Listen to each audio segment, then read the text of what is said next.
You ever been frustrated by your impending demise? You ever you ever stop and realize that this mortal form is limiting? That's why you haven't seen much of me recently. I've been trying to learn everything ever, and there's just not enough hours in the day. You may have noticed.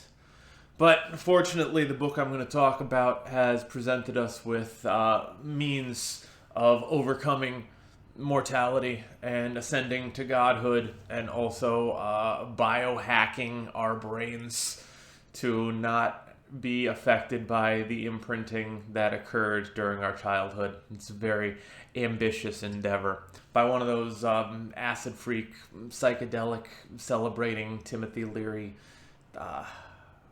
protege intellectuals from the 60s and 70s named Robert Anton Wilson, and the book is called Prometheus Rising.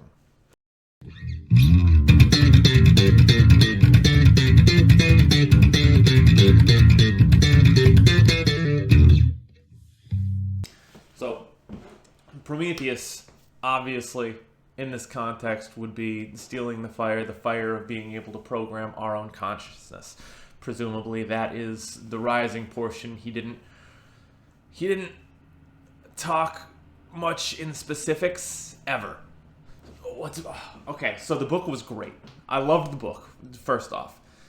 It was really engaging because every sentence was like a cute little self-satisfied puzzle, right? He was a really smart guy. Tremendously intelligent guy. But he was also of a different time. You know, back when you, in the 60s and 70s, to be an intellectual, and like a real intellectual, you couldn't just, like, suck down slop all day. You couldn't just play boggle with vocabulary words that you learned from AI and then impress everybody with your Jeopardy knowledge. You actually had to know stuff. You actually had to be able to make these loose and disparate connections all over the place. And he was able to. And, of course, he attributes a lot of that to psychedelics, but he's not one of the ones who made it their whole gig. Like he treats. I'm getting ahead of myself by saying that because you very much need to involve psychedelics in your functioning in order to buy any of the stuff he's pushing, because it's way too woo. Like it is out there, but at the same time, he isn't necessarily one of those Terrence, McKenna, Abbie, Hoffman, Timothy Leary guys who say that this is the one and only answer. You need to free your mind, man. You need to tune in, turn on, drop out, or whatever it is. It's urgent. It's the only way that we're going to be free from the shackles of society, man.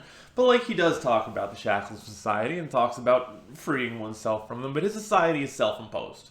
His society is manufactured and maintained by the superego, though I don't know if he directly references Freud like that, although he does talk extensively about Freud when he gets into the circuits. So, first, little foundation, you have to understand that there is the thinker and the prover. Your brain is divvied up into the thinker and the prover, and the thinker is the conscious mind and the prover is the unconscious mind. So what the thinker thinks, the prover proves. Whatever your conscious mind decides is the truth, your unconscious mind will start to filter out your reality to ensure that your truth is proven again and again and again and again. And you will treat that as synchronicity. You'll be like, oh, look at all these signs that I was right all the time. How could anyone suspect anything else would ever be the truth? Well, you have put on a filter, is the thing. Of course, everything looks green to you. Your lenses are green. You put on the glasses that are green. There is no way for you to see any other color, short of some sort of ocular abnormality, mutation, or injury. You know, no matter what, you're going to see what you're looking for.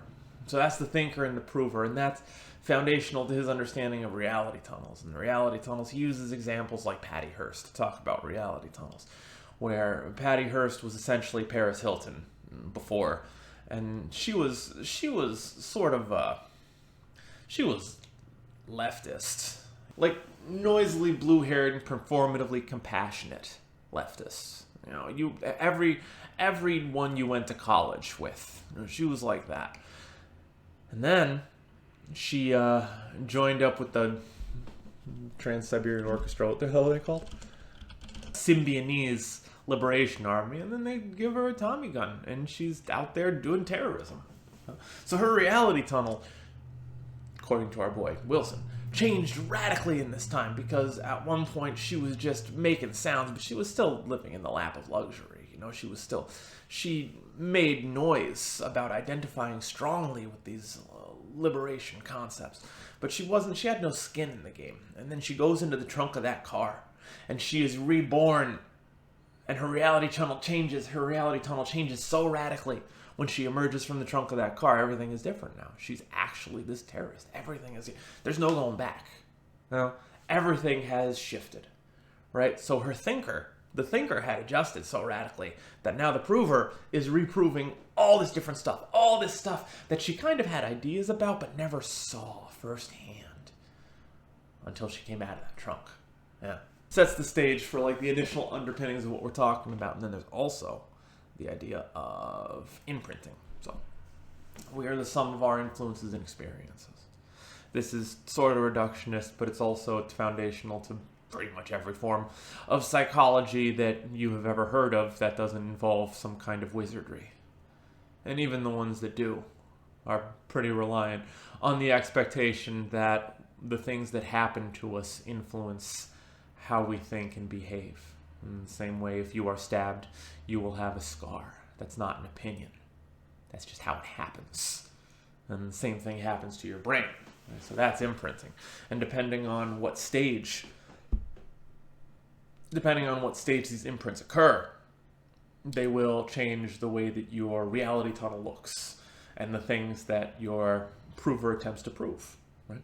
So he starts talking about the oral biosurvival circuit, which we developed very, very young, speaking in psychodynamic terms, oral stage, which is where the only place we are able to get comfort and nourishment, through the mouth.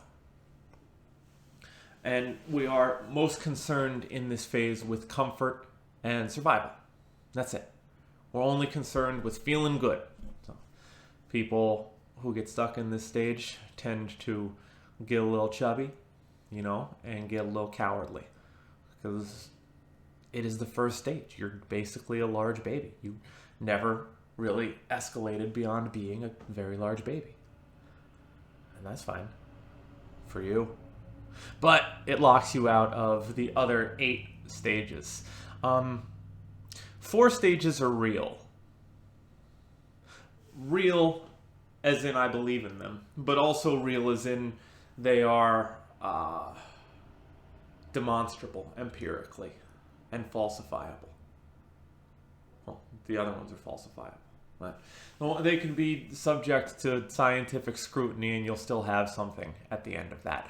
That is not true of the latter 4, which is where all of the psychedelics come in. So we'll get there, I promise. Let's not get ahead of ourselves. So first one, yoinked straight from Freud. But originally, the yoinking was Timothy Leary, who turned out sort of a con man. Didn't know that. Looked up, read a lot of his stuff, and I read some of the stuff he got up to, read his history, and celebrated hero of the counterculture, but sort of snake oily, sort of underhanded. Makes you wonder how morally enriching these chemicals are. But I do digress.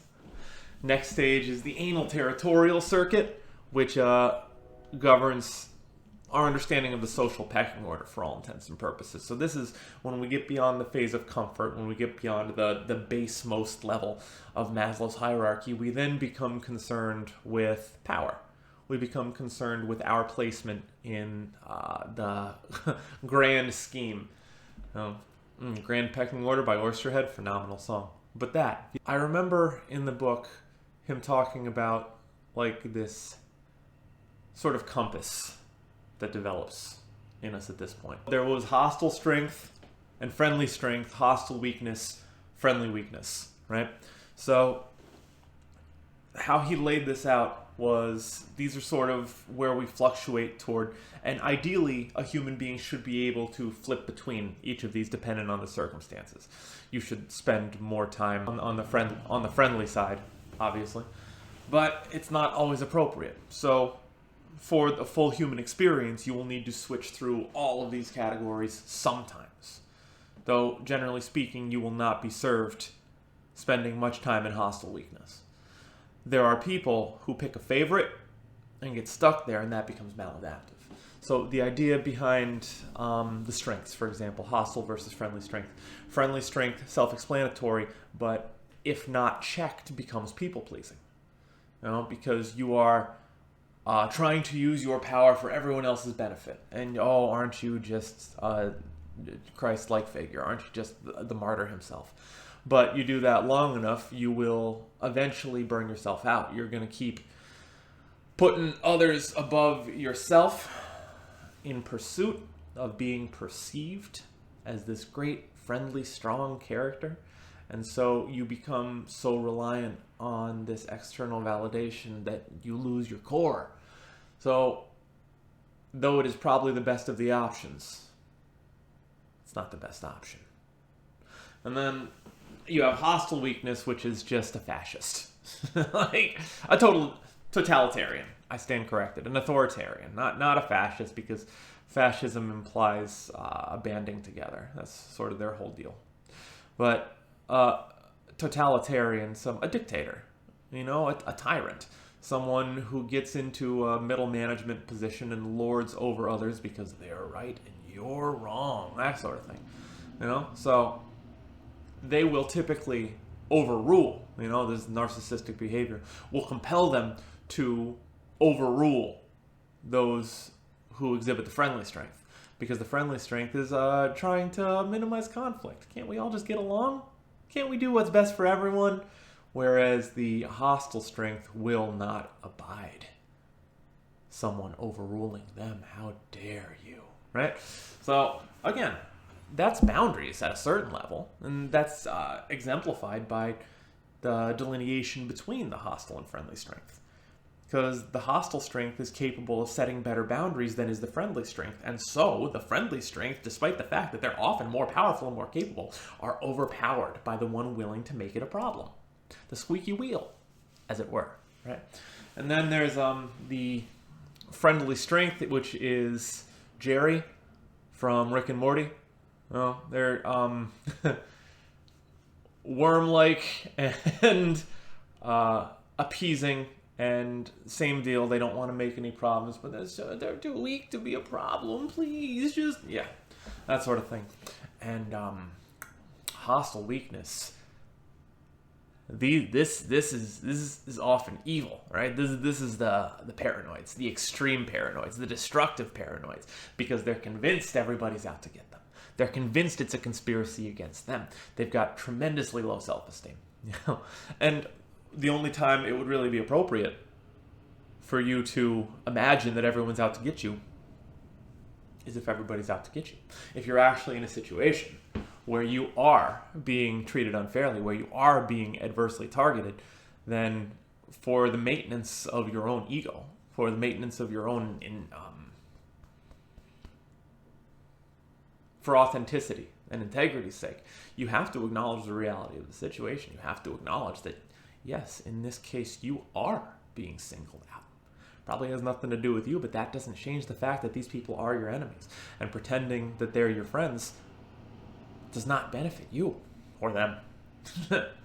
No one is helped by that, right? So that's that circuit. It is complex. Ideally, once we figure out how to navigate it, we head into the semantic time-bending circuit, right? Which handles language and logic and analysis. So this is intellect. This is intellectualization. And some of us spend a lot of time in intellectualization because we like to assign words to things and put them in neat little categories and then look at the little houses we built and go, wonderful. And it gives us a feeling of power and control, however illusory, because there are 5 more circuits after this. Right, but this is also the purview of the absent-minded professor. This is, I don't think the diagnosis existed, and it doesn't exist anymore. They unmade it. But I think Robert Anton, that was his middle name? Anton. I think Robert Anton Wilson was sort of predicting Asperger's syndrome, because this attempt to apply reductionism to boil down everything in life into these quantifiable little blocks from which you can build whatever you want to build. It's the goal of science, but science too has its limitations. COVID demonstrated that to us. Technically, if you understand what science is and how it works, science itself demonstrates that to us constantly. As people hear science and they think of it as truth, and it's not truth. It's just the best explanation we have for something at the moment, and it is subject to change, and that change is rapid. Sometimes everything changes overnight, but the problem is the old guard has a vested interest in ensuring that these things don't change. So someone, Mesmer, for example, our man Mesmer, he built his empire on magnetism being what magnetism was, and when it turned out it wasn't, it all fell apart on him.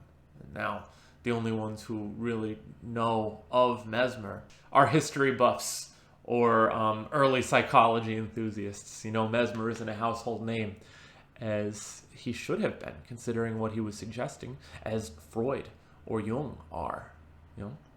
So there are limitations to what the semantic time-bending circuit is capable of doing, but it is also the first real toolkit that we get to try to make sense of the world, and many of us never proceed past it. Now, the problem is, when all you have is a hammer, you know the rest. If you manage to get beyond the semantic time-bending circuit, if you successfully manage to affiliate with other human beings, you then proceed into the social sexual circuit, which is how you interface with the world and with individuals of the opposite persuasion, to quote the great philosopher Hamsar. This is where you deliberately go beyond the point of this high-handed, supercilious intellect that you developed in the previous phase and abandon it for animalistic lust. Not just lust, but also nonverbal connection and belonging, the attempt at belonging at least. And presuming that you can neatly fit into that category and you can make sense of that circuit. You can navigate that circuit successfully without getting stuck in any particular maladaptive kinks, then congratulations, you have successfully navigated the human experience. That's life. That's the first four circuits. Those are the ones that you control. Those are the ones that take place within you. Those are the ones that you can make sense of. And then we start to get into the neurosomatic circuit. So this is where our boy starts to try to reprogram everything.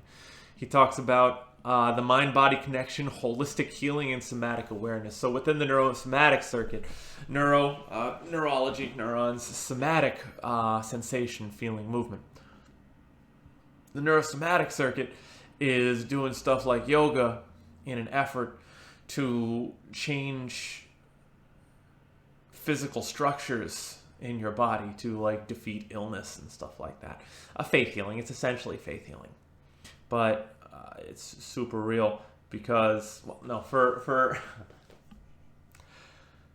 Wilson pushes this because again his mind is open, but also because the unconscious is tremendously powerful, and working from the initial hypothesis of what the thinker thinks the prover proves. If you can convince yourself that what you think and what you actually believe is that you have the power to heal yourself, then your body could very well begin to heal itself in outright defiance of modern medicine, which, as we recall, stopped back at Circuit 3. So we're a couple circuits beyond that. We have surpassed modern medical science in general, at this point, to get to the neurosomatic circuit, right? So if we're already here, if we're already doing miracles, can you imagine what 3 circuits might come beyond that? What else is in store for us? Whoa, Nelly, right? So the problem is he's sort of right about it. He's not totally right, this guy, obviously. But overwhelmingly, people with chronic diseases, fatal diseases like cancer, they always do better with positive attitude, with gratitude journaling. Gratitude journaling can increase your lifespan when you have a terminal disease. That's nuts. But it works, and it works replicatably, right? We can empirically demonstrate this works again and again and again probably because correlation does not imply causation, but probably because it makes changes on a structural level to our physiology that were initiated by thoughts that we had. And so the thinker thinks and the prover proves. So that part stands up to scrutiny. Like, he's at least consistent with it. It's just asking a lot of your suspension of disbelief, especially if you're a skeptic, and you have to be a skeptic if, like, you understand anything. And then after that, we get the neurogenetic circuit, which taps into ancestral memory, evolutionary history, and the collective unconscious. So, those of you who are likewise Jung enthusiasts know the collective unconscious was sort of like a proto-internet that we are all currently subscribed to. It exists in the brain and in a sort of invisible cloud that exists between all human beings and we once called God. So the collective unconscious stores our recollection of archetypes which evolve in real time, and we have constant access to this archive, right? And we draw from it, and they're essentially memes, but like not memes as in like funny cats, memes as in clusters of information that we all intuitively recall, that we all know. And these examples were made by depth psychologists and anthropologists.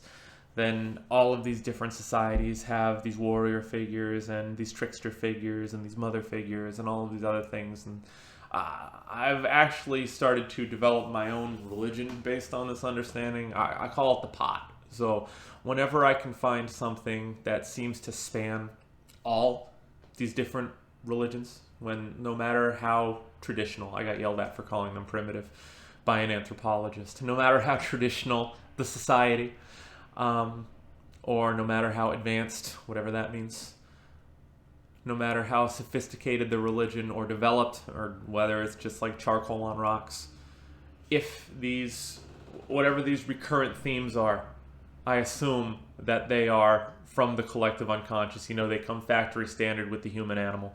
And thus, we can rightly assume that if they are not real, they're real to us. The prover will prove. The prover has been proving for 2 million years. So, if anything, if any of these belief systems or items from various belief systems all show up in some form across all of these different domains, you know, separated by thousands of miles and all of these cultural differences, if they're in both, if they're in all, then they go in the pot. So far, the pot has the world tree, the spine of the world. Cannot get away from that. And I don't care if you got the Christianity tree of life. I don't care if you get Yggdrasil. I don't care. There's, I forget the word, but the Australian Aborigines have one. It's the same thing. It's just a big tree. This tree functions, the axis mundi, the spine of the world. That's everywhere. I believe in it. That's real. Totally real. That's in the pot. Ghosts. Ghosts are definitely in the pot. Believe in ghosts. Not sure about an afterlife. Sure about ghosts. Animism in general, definitely. And all these plants, I'm friends with them. They all have souls as we know them, right? They keep guard against the demons, which are also probably real. A lot of demons. A lot of demons. You ever notice that? Pretty much whatever society you ever looked at, they had some iteration of demons. They're in the pot. And a huge snake. Massive friggin' snake. We're like Leviathan, Jormungandr, or any of the big snakes from any of the snakes are like one of the first ones. Snake cults. Conan the Barbarian had snakes. Yig in the Lovecraft mythos. The snakes are everywhere. I understand that these are fictional. Well, Conan's fictional. I'm not 100% sold that Lovecraft wasn't onto something yet. But still, these are very resonant images. These are Damballa and voodoo. These are very powerful, resonant images that show up in all of these different belief structures and systems. So they're in the pot, definitely. Huge. So world tree, ghost, demons, huge snake. That's what I got so far. Everything else, I'm always querying. So if you've got something that would go good in the pot, I'll do a little bit of research on it. We'll check it out. That's about as far as I can go into the neurogenetic circuit, ancestral memory, because you're asking me to believe in like the shine. And I maybe, but it's not in the pot. Next up is the metaprogramming circuit, which is just sort of troubleshooting your own brain. I like this though. This makes sense to me because if you view your beliefs as tools to restructure your own understanding of the world, you have a sort of direct line into your prover, right? So by deliberately forcing yourself to believe things that you know are not necessarily true because you sort of abandoned the concept of truth earlier by assigning it to the third, primitive, semantic circuit, and understanding that many truths are beyond our comprehension or our intellectualization capacity anyway, then you get to sort of redefine what truth means and what your reality tunnel looks like moment to moment by voluntarily shifting the structure of your beliefs, which in turn change the way you see reality, which creates different feedback into you, changing the reality you live in. It's a neat little concept. You need to be on mushrooms for it to work, I think. But conceptually, I do like it, and I believe it. But of course, I believe it. Listen to me. I exist on so many layers of irony that I can no longer identify where the sincerity lives. It's like that meme from like 10 years ago with that guy. I think it might be that guy. I don't know what side it's on, and it doesn't matter, and I'm not going to change it. The blonde one with the mullet and the hat. That's sort of my whole mystique. That's the whole approach. It makes perfect sense. Man, loath as I am to bring this example out, it does fit here. The despicable Uggo and English teacher who wrote the Art of Seduction somehow, Robert Greene, he talks about this in the 48 Laws of Power, and he talks about how as you read this book, you're going to feel like it's, he didn't say soulless and sociopathic. He used cuter little euphemisms for it, but it is soulless and sociopathic. That's sort of his brand. That's what he's pushing in the 48 Laws of Power. It's like Fisher-Price psychopathy. But he's like, what you have to understand is whether you acknowledge it or not, we are all operating on these... We're all operating under tacit agreement to engage in this constant sort of cross-persuasion. Like every time we have a conversation, it is to some degree a battle of wills. That is just how human interaction works. That's why our brains evolved the way that they did to be as big as they are. That's why our concepts became as advanced and highfalutin and unnecessary as they are. And that's why even when we're not actively selling something, when we're talking to someone, we're selling something, even if we're just trying to persuade them to our way of thinking. Like right now, that's sort of what I'm doing. The difference is I don't care. I don't care if you wind up thinking what I think. I just think it would be fun if you considered it. But I'm still trying to persuade you to consider it.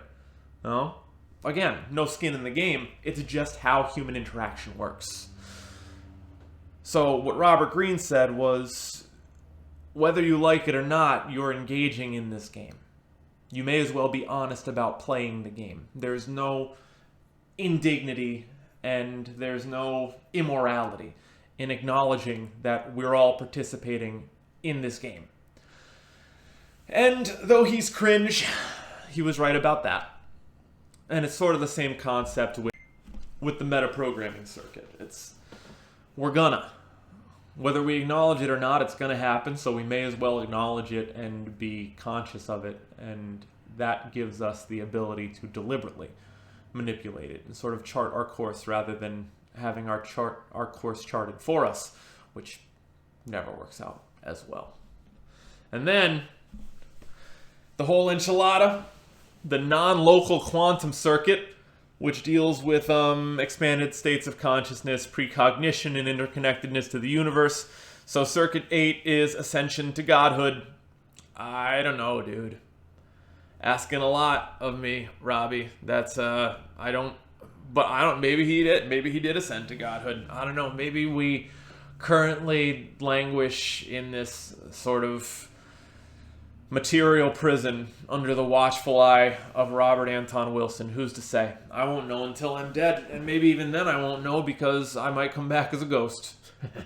Because that's all I got in the pot right now. If you are into this stuff, I would more than recommend, because again, it's an excellent book and it's funny. It's a funny book because back then, these intellectuals, they didn't have the internet. So all they could do was amuse themselves by doing this. So that's what he does. Like, it's very obvious that, yes, he wrote this for others, but he's mostly just having fun. And I love educational comedy. It's my favorite, as evidenced by my whole being. So I would recommend reading Prometheus Rising if you are smart enough to understand it. But I also need you to be discerning enough to not accept it. That's important, because if you just buy it right out because you yourself have been subjected to too many psychedelic experiences and now your mind is so open that the cell walls never really close, there's no filtration taking place, you will become an idiot zealot. And I don't want that for you, because I've been sitting here trying to persuade you for a half an hour or whatever, and we've really developed a bond here. There's emotional investment on my part too, baby. All right, that's enough out of me for right now. Like I said, mortality is looming, and I got things to do. Like, follow, subscribe, etc. I promise you this. The more viewers I get, the more inclined I am to make more of these videos. Because I got a backlog of books that I finished, but I just cannot... I'm having a difficult time prioritizing sitting here on the floor and just talking to myself for this length of time. But I will. I'll do it for you. Because of how much we care about each other. But it's got to be give and take as a two-way street. I need to believe that you're here listening at all. I need to get up over 100 viewers for starters. Eventually, I need to get up over so many viewers that YouTube starts paying me, and then I can sell out and start wearing, like, whatever the good sunglasses are on camera. It's going to be really funny. Wait till we get there. It's going to be so funny. That's the reality tunnel I'm manifesting. That's the trunk that I'm going to emerge from with the Tommy gun. All right.